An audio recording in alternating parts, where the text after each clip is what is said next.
दोस्तों, कल की वीडियो में हमने बात की थी कि सीपीसीटी एग्जाम यानी कि computer proficiency certification test exam के लिए आप किस प्रकार से प्रिपरेशन कर सकते हैं, इसका स्ट्रक्चर क्या होता है, किस तरीके से असेसमेंट होता है, नेक्स्ट एग्जाम कब होगा, इसका जो टेंटेटिव शेड्यूल होता है वो क्या होता है, इन सभी के बारे में हमने डिस्कशन किया था अपने प्रीवियस वीडियो में। इस वीडियो में हम लोग बात करेंगे कि which keyboard layout is best for Hindi.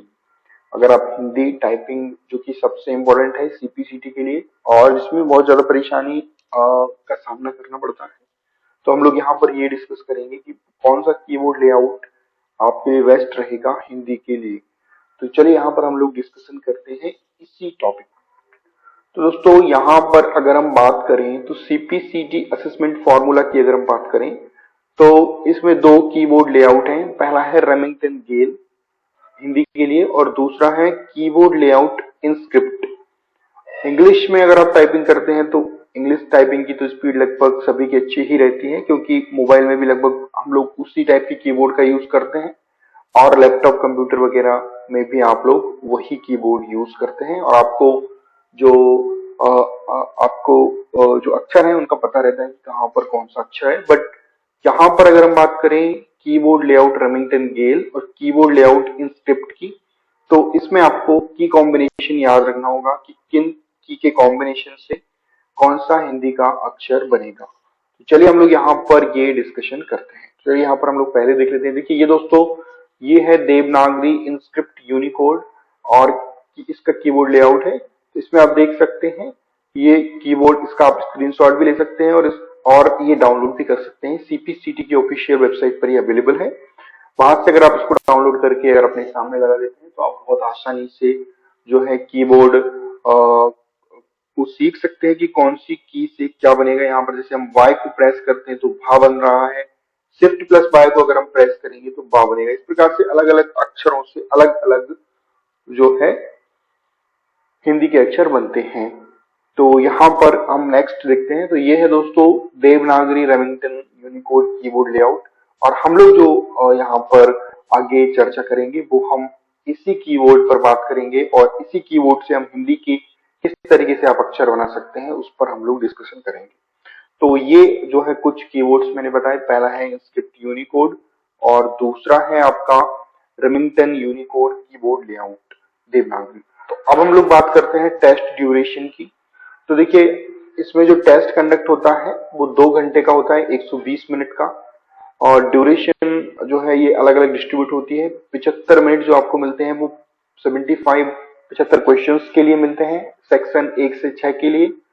और 15 मिनट आपको मिलते हैं इंग्लिश टाइपिंग टेस्ट के लिए, 15 मिनट आपको मिलते हैं हिंदी टाइपिंग टेस्ट के लिए, 15 मिनट आपको मिलते हैं reading instructions and switch over between languages in typing test.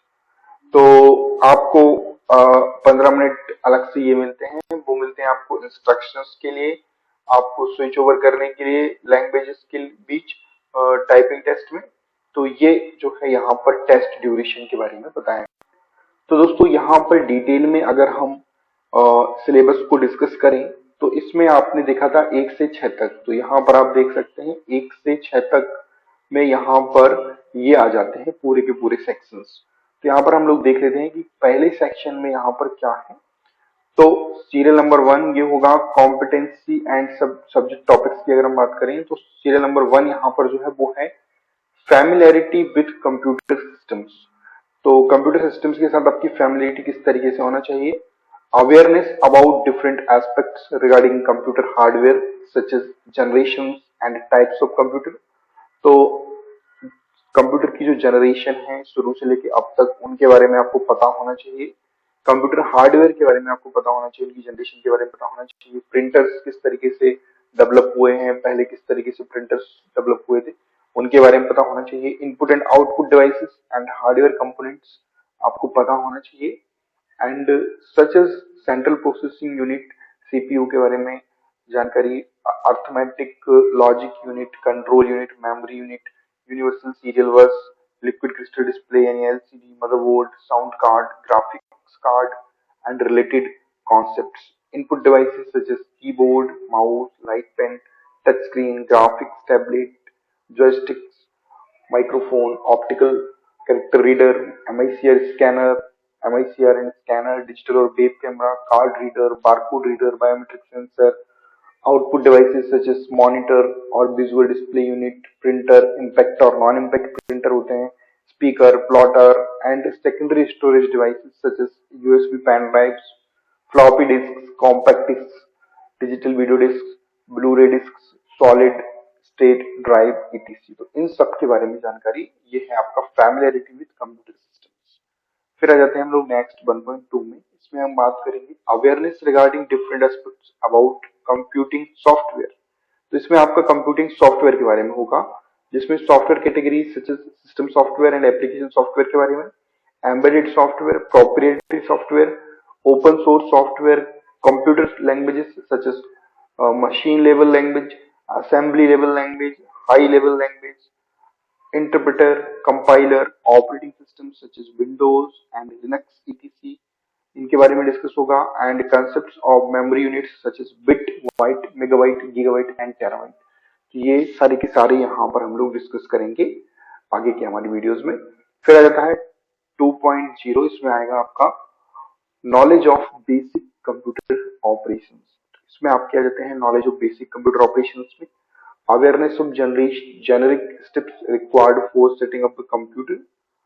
तो जो स्टेप्स होती हैं कंप्यूटर को सेटअप करने के लिए वो आपके पास होना चाहिए जानकारी। Booting and setting down, logging on and off to a network, determining an IP address, verifying physical connectivity to a network, installing and updating software packages, disabling applications from running on a startup, uninstalling the software from computer, customizing desktop background, resizing windows, volume controls of computers, setting up a new printer or webcam or scanner or other peripheral devices, understanding of steps of protect computers from power disturbances and basic troubleshooting including power backups। तो यह जाता है आपका knowledge of basic computer operations.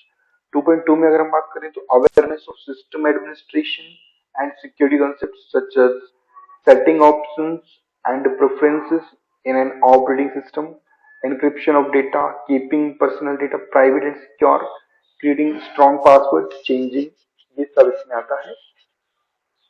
Password को change करना, system के bug को किस तरीके से चेक करते हैं, spyware and other malicious application through virus scanners, ये सब हम लोग यहाँ पर डिस्कस करेंगे।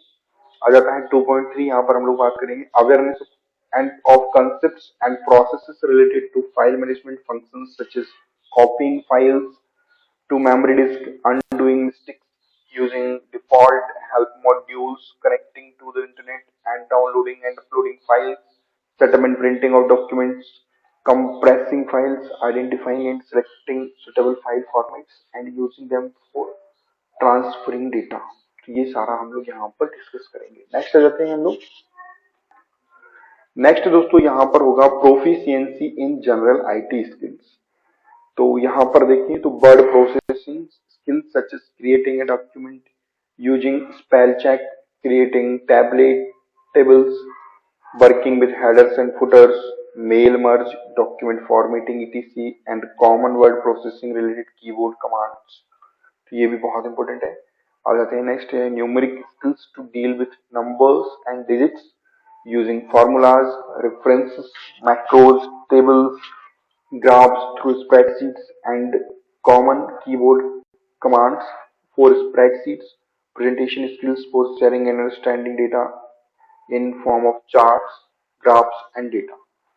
फिर आते हैं हम लोग 3.3 में, जिसमें आता है internet skills such as using search engine effectively to get the best desired result within short time, uploading and downloading information from the internet and uses of internet applications such as websites, browsers, blogs and internet services such as email, video conferencing, online collaboration etc। यहाँ पर discuss करेंगे इन सबका हम लोग next videos में।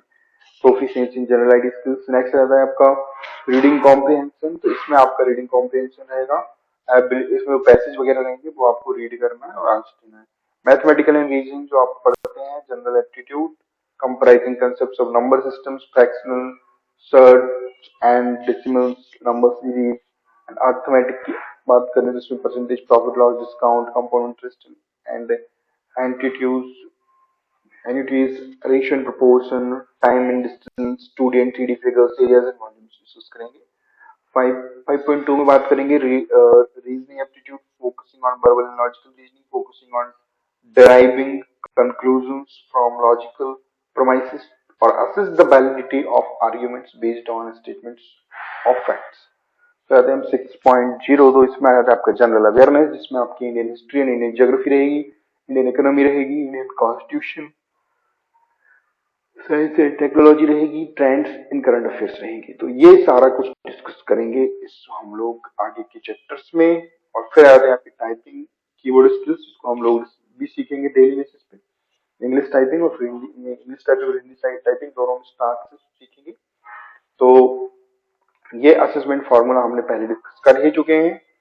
4 जो है MCQs वाले 4 ऑप्शन 1 करेक्ट रहेगा, और रीडिंग कॉम्प्रिहेंशन में एक पैसेज रहेगा, 5 एमसीक्यू क्वेश्चंस रहेंगे। Typing test content will be a passage with possible key strokes, एक पैसेज रहेगा जिसमें की स्ट्रोक्स आपको देना है, मतलब टाइप करना है। टेस्ट ड्यूरेशन हमने पहले डिस्कस कर चुके हैं। तो ये सारा कुछ दोस्तों यहाँ पर डिस्कशन है सीपीसीटी के बारे में। हमारा नेक्स्ट वीडियो जिसमें हम लोगों ने डिटेल सिलेबस को डिस्कस किया है, कीबोर्ड लेआउट को डिस्कस किया है। नेक्स्ट वीडियोस में हम लोग स्टार्ट करेंगे प्रिपरेशन को, जिसमें आपको एक वीडियो मिलेगा आपका इसमें जो हम लोग जनरल प्रोफिशिएंसी जो है कंप्यूटर की उसके बारे में, और कीबोर्ड किस तरीके से आप सीख सकते हैं हिंदी और इंग्लिश, इसके बारे में भी हमारा नेक्स्ट वीडियोस में हम लोग कल से 2 से 3 वीडियोस में आपको डिस्कशन मिलेगा। तो इस वीडियो को देखने के लिए आपका बहुत बहुत धन्यवाद। Thank you very much.